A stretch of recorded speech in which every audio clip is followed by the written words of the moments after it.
Welcome to Lesson 2. Last time, we established that the zero-click era is here. Competition is shifting from ranking to citation, and the most common first reaction is, I'll just port my SEO playbook over, add more keywords, build more backlinks, stuff more synonyms into titles. The result? Most of it falls flat. It's not that SEO is wrong, it's that moving old tactics into a new context stops working. So in this lesson, we clear up 3 of the most common misconceptions, because understanding what GEO isn't matters more than knowing what it is. Let's look at what typically gets copy-pasted. First, more keyword stuffing. The assumption is that AI ranks by frequency. Second, more backlink building. The assumption is that citation tracks page rank.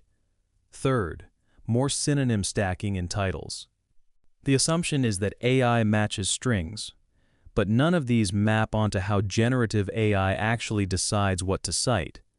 AI doesn't count keyword occurrences.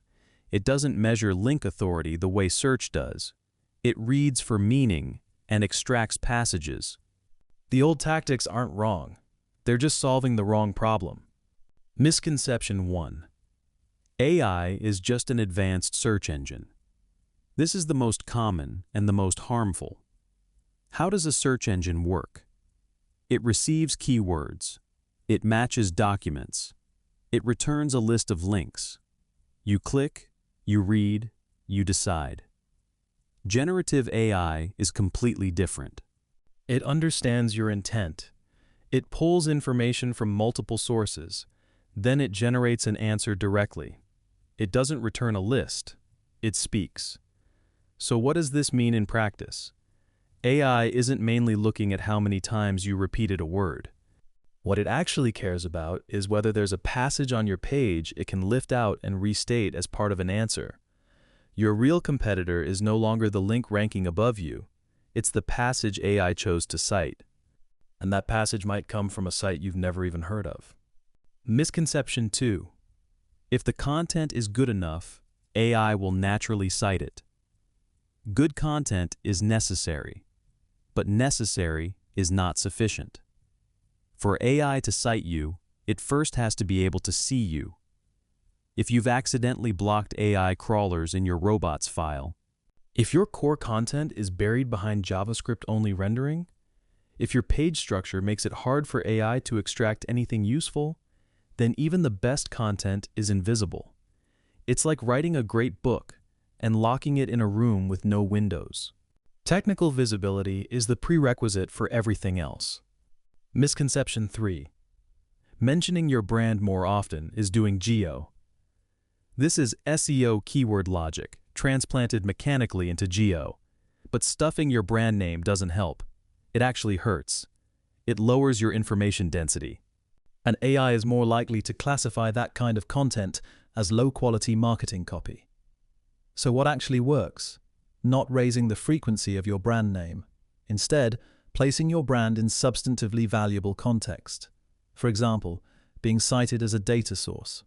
Like, according to some brand's 2024 industry report. Or being mentioned as a specific case study. Your brand should appear next to valuable information, not buried inside filler.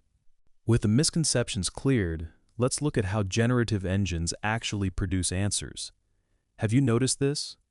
You ask an AI a question, your content isn't cited, but 2 follow-ups later, it suddenly appears. That's because AI doesn't search once and stop. It works in 3 steps. Step 1. Information retrieval. AI doesn't fixate on a single page. It synthesizes from multiple sources. Step 2. Query expansion. AI doesn't just look at what you literally asked. It considers synonyms, related tasks, and implicit needs. Which means your content needs to cover multiple phrasings. Step 3. Conversational refinement. The user follows up. AI retains context and adjusts the answer. So even if you weren't cited in round 1, you still have chances in later rounds. Now, one last question every SEO practitioner asks. If I do GEO, Do I still need to do SEO? The answer is yes. But not because GEO is built on top of SEO. The real reason is, the two share a common technical foundation, while their evaluation rules diverge. Think of it this way. First, the technical layer. Crawlability, structured data, page speed, fully shared by both. Your SEO experience applies directly here. Second, the content layer. Keywords, link building, content length, partially shared, but priorities shift under GEO's rules. Third, GEO-specific work. Answer blocks, the three content pillars, cross-platform distribution. This isn't SEO with extra steps. It's a different evaluation game, played on the same technical ground. Remember one line: shared technical foundation, diverging evaluation rules.